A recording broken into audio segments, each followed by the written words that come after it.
quieren controlar como a control remoto, pero la autoridad no puede con nosotros. Nos gusta el desorden, rompemos con las reglas, somos indisciplinados. Hemos vuelto al aire en este último programa del año de Patagonia Obrera y como hemos logrado establecer en el transcurso de este año, tenemos un bloque dedicado a la cuestión internacional y estamos ya en comunicación para desarrollar un par de temas respecto a la situación en Brasil y en Italia que nos interesa consultar, en comunicación con el dirigente del Partido Obrero, Jorge Altamira. Altamira, buenas tardes, los saludamos una vez más desde Patagonia Obrera. ¿Qué tal? ¿Cómo están ustedes? Muy bien, gracias por la comunicación. Bien, Jorge, buenas tardes. Altamira, en otras entrevistas hemos llegado al punto de la situación que se vivió en Brasil a partir del golpe institucional allí. ¿Cómo se ha venido, un panorama general de cómo se ha venido desenvolviendo la crisis en Brasil luego de esta caída del PT y cómo repercute esta crisis en los distintos regímenes, tanto en la caída de los regímenes nacionalistas en Latinoamérica como en la crisis que se desarrolla con el ascenso de esta derecha, digámoslo así? No, en realidad lo que ha ocurrido en Brasil es un agravamiento verdaderamente espectacular de todo, porque los diarios informan de que ya incluso el presidente de la República está oficialmente denunciado como coimero, corrupto, ya la situación está en un límite impresionante. Lo denuncia el ejecutivo o el dueño de la principal empresa o la principal compañía de obras públicas y privadas de Brasil, Odebrecht. Sí. Y lo hace formalmente ante la justicia, ¿no es cierto? Es decir, es una situación límite, además porque está precedida por otras denuncias de secretarios del presidente Temer, ministros que se han visto obligados a renunciar. Desde el punto de vista de la situación estrictamente de esta gente golpista que reemplazó a Dilma Rousseff, no puede estar peor todo. Pero lo que no se comenta bastante es que la situación económica se deteriora de una forma extraordinaria. ¿Por qué es importante? Bueno, imagínense, es importante porque la economía finalmente es todo, la economía es el empleo, son los precios, ¿no es cierto? Sí. Los salarios. Pero el tema es que los capitalistas brasileños estaban dispuestos a mirar para otro lado por el tema de corrupción, si por lo menos este nuevo gobierno levantaba la economía. Entonces decían, bueno, si levanta la economía, vuelven los negocios, vuelven las grandes ganancias, le perdonamos que sean chorros, algo que ellos ya sabían que eran chorros, porque había una relación entre el poder político anterior, en el cual estaba Temer como vicepresidente, y estas compañías que eran completamente corruptas, estas relaciones. Y la economía va para abajo. La razón más importante que tenían para hacer un cambio de gobierno, o la única realmente, no produce ningún resultado. Entonces estoy observando en la prensa de que ya se está hablando de sustituirlo a Temer por medio de un consejo o incluso convocando elecciones nuevas, y ya hay encuestas de quién las ganaría. Es decir, el proceso ha fracasado por completo, porque también la economía internacional ha pegado un cambio muy grande, y de un financiamiento barato que había a los países de América Latina se ha pasado a un progresivo encarecimiento, algo que está también golpeando a la Argentina.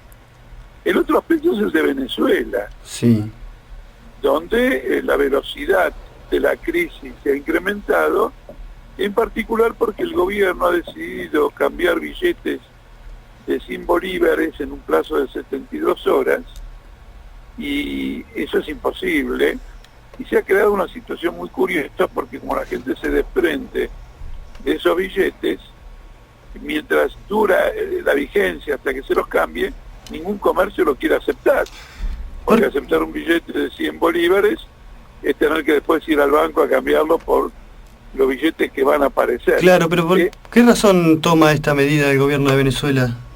Bueno, escuchando a todo el mundo no está muy claro. Yo creo que es una medida punitiva que ha adoptado respecto a Colombia en el siguiente sentido, de que cuando abrió las fronteras con Colombia de nuevo y la gente en Venezuela podía ir a comprar a Colombia, pagaba con bolívares. Y esos bolívares eran cambiados en el mercado negro en términos muy favorables. Y por lo tanto se ha armado un mercado negro de bolívares del lado de Colombia. Al hacer el cambio de los billetes, todos los negocios colombianos que tienen bolívares, ¿qué van a hacer? ¿A dónde lo van a ir a cambiar? Entonces creo que se ha creado una crisis con Colombia. A lo mejor el gobierno sospecha que hay una política de desestabilización del lado de la frontera colombiana. Probablemente sea eso. No se entiende muy bien otras razones para este tipo de medidas, pero igual la economía está naufragando y la expectativa de que aumente el precio del petróleo a raíz de algunas medidas que se adoptaron a nivel internacional, me parece que esas expectativas de que aumente el precio del petróleo no van a ser suficientes, también porque la producción petrolera venezolana ha caído mucho, y además porque tiene una enorme dificultad de Venezuela de pagar la deuda externa de la empresa petrolera. Es muy probable que tenga que declarar en un momento el default. Está claro. La situación se ha puesto muy dura en Venezuela, y el que está muy afectado por todo esto es el pueblo de Venezuela, porque finalmente las clases capitalistas siempre tienen la forma de convertir lo que ganan en dólares, sacarlo del país, y bueno, nada más. Claro. Bueno, pero Altamira, de acuerdo a la información que usted maneja, hay crisis política, hay crisis económica, está golpeando fuertemente sobre el pueblo y sobre los trabajadores. ¿Qué intervención está teniendo la clase obrera en Brasil, en Venezuela, en los distintos puntos de Latinoamérica? ¿Está logrando intervenir de forma independiente? Bueno, es un proceso complejo, pero también es muy interesante porque ha habido un gran incremento de la intervención de las movilizaciones en Brasil. Sí. El otro día hubo un intento de tomar la sede de la Unión Industrial de Brasil, porque la Unión Industrial de Brasil fue la que más fomentó el golpe. Y ahora resulta que lo fomentó argumentando que el gobierno anterior era corrupto, y el que bate todos los récords de corrupción es este gobierno, no el anterior. Claro, sí, lo habíamos hablado en la entrevista. Porque al anterior todavía no se han presentado pruebas suficientes, seguramente se van a presentar, pero a esto ya es abrumador. Y además, las pruebas trascienden a la prensa. Entonces resulta que el Clarín, La Nación, los diarios del establishment de Brasil son los voceros de la denuncia de corrupción del gobierno. Esto quiere decir que ya hay un clima golpista contra los golpistas. ¿Está claro? ¿Usted se da cuenta a nivel de la crítica? Después, la parte de la población que estaba contra el PT, acusándola de corrupta y quería que suba a Temer, ha quedado muy golpeada. Claro. Porque ahora descubre que Temer es mucho más corrupto, 10, 100, 1000 veces más corrupto que todo el gobierno anterior. Además, se están enviando proyectos de leyes al Congreso brasileño para declarar una amnistía a todos los que robaron. Con lo cual la furia popular es extremadamente grande, y en distintas ramas, especialmente en el petróleo, han comenzado huelgas y movilizaciones. Naturalmente, todo depende del objetivo que tenga este movimiento, la claridad que tenga. No puede recaer en volver al PT, porque el PT es un partido que defiende la situación actual, no hay ninguna transformación. Vivimos un proceso en los países de América Latina parecido al de la Argentina, en el sentido siguiente: cómo la población está comprendiendo la necesidad de ir hacia la izquierda y cómo la izquierda ofrece políticamente un instrumento de acción eficaz.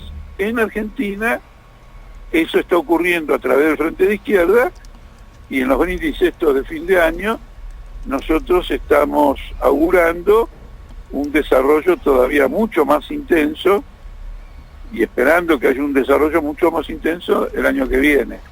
Yo creo que en otros países de América Latina, a través de experiencias propias de cada uno, se van a tener que ir desarrollando procesos políticos similares. Está claro, Altamira. Lo llevo a otra área geográfica. Hubo hace unos días atrás un referendo en Italia. Entiendo que por una reforma política impulsada por el primer ministro Renzi, que derivó luego de la derrota en su renuncia. ¿Por qué le genera una crisis tan grande esta derrota en el referendo? ¿Qué era lo que se quería tratar al fin y al cabo? ¿Y por qué bueno, no solo por lo que se quería tratar. A ver. Hay que entender que Renzi también es un golpista. Ajá. Y yo quiero subrayar esto porque la palabra golpismo en política está muy asociada a América Latina y se atribuye al hecho de que son países políticamente inestables. Para que ustedes vean la envergadura de la crisis en el mundo, los gobiernos de Europa también son golpistas. ¿Qué quiero decir con esto? En las últimas elecciones ganó el partido de Renzi, pero Renzi no era el jefe del partido, ni era el candidato a primer ministro. Por lo tanto, ganó el partido de él y fue primer ministro, el candidato a primer ministro. Sí.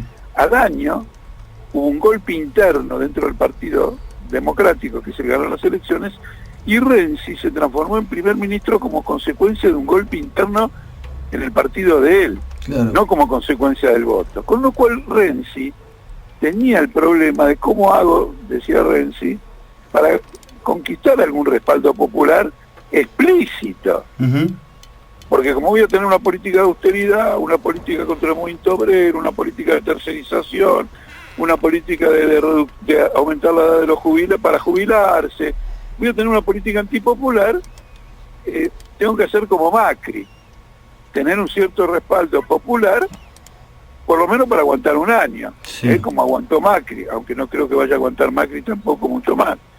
Pero entonces encontró en el referéndum una vía de salida para esto. Al mismo tiempo, el referéndum planteaba varios tipos de medidas políticas que eran de interés para los grandes grupos económicos y se referían a lo siguiente. En Italia, si uno quiere invertir, tiene que contar con el acuerdo no ya del gobierno, sino también de lo que se llaman los poderes locales en Sicilia, Calabria, ¿no es cierto?, sí, Puglia, Toscana.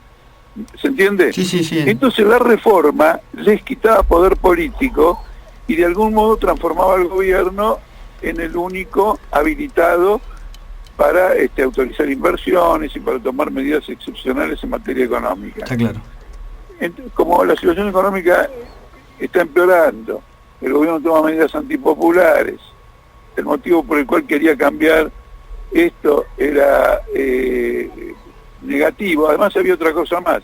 Él pretendía que si un partido sacaba el 40% de los votos, a partir de ahí se le diera un premio de votos para que tuviera mayoría en el Congreso, uh-huh, en el Parlamento. Y con eso evitar lo que ocurre, por ejemplo, ahora en la Argentina, que el gobierno es minoría. claro. Bien. Yo observé que mucha gente decía que si se adoptaba ese tipo de medida, mañana ganaba alguien como Mussolini y se transformaba en dictador. Porque con el 40% de los votos podía tener mayoría absoluta en el Congreso, ¿se da cuenta? Sí, sí, sí. Entonces no querían que nadie tuviera la facilidad para convertirse de gobierno electo en gobierno autoritario. Todo un conjunto de cuestiones, pero el problema principal es el siguiente.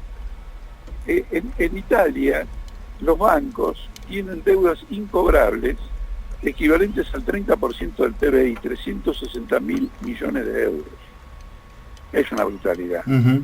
De esos 360.000 millones, 80.000 son irrevocablemente incobrables. No se lo van a cobrar ni yendo con drones ni con la NATO, porque las empresas quebraron, por lo que fuere. Sí, 80-90.000 millones de euros. Entonces hay una crisis bancaria muy seria que la quieren resolver castigando a la gente que depositó en los bancos. Imagínense, la gente que depositó en los bancos, una gran medida son laburantes, clase media. Sí, Eso sí, sería terrible. Y los diarios comentan que eso podría provocar un fenómeno como acá en Argentina cuando hicieron el corralito. famoso corralito, así es. Una especie de sublevación de los sectores superiores de la clase obrera y de los sectores de la clase media. Todo eso se combina y hay una crisis política severa al mismo tiempo que en Europa, en la Unión Europea, hay una gran división sobre el rumbo a seguir frente a la crisis capitalista entre los diferentes gobiernos, y ahora con Trump. En una palabra, las cosas se están poniendo extremadamente agudas y el impasse que hay en la economía mundial y en la política mundial puede llegar a transformarse en una completa desplome político en cualquier momento. Jorge, para dar un cierre a esta intervención, ¿qué de perspectivas ves para el 2017 en este cuadro? Bueno, gracias por la pregunta, porque al comenzar un año con la descripción que yo les hice, uno diría, bueno, tenemos un año que viene, un año próximo, así medio, como se dice, de pájaro de mal agüero. No, el tema para el año que viene, para la perspectiva, ahora depende enteramente de la reacción popular. Porque es evidente que han pasado muchos años ya con esta crisis y la clase capitalista en el mundo no sabe para qué lado disparar. Y cuando en algún momento quiere disparar para algún lado, desata una guerra, invade Irak, bombardea Afganistán, ocupa Afganistán, bombardea Yemen, ocupa Libia, bombardea Libia, la guerra en Siria, golpe de Estado en Turquía, golpe de Estado en Egipto, los colonos sionistas echando a los palestinos. Quiero decir, cuando por fin toma algún tipo de medida, las medidas son en un sentido bélico, en un sentido destructivo, ¿no es cierto?, en un sentido belicista, mejor dicho. Entonces acá ahora toda la responsabilidad le cabe al pueblo de encontrar un camino alternativo, que en todo el mundo es un camino de izquierda.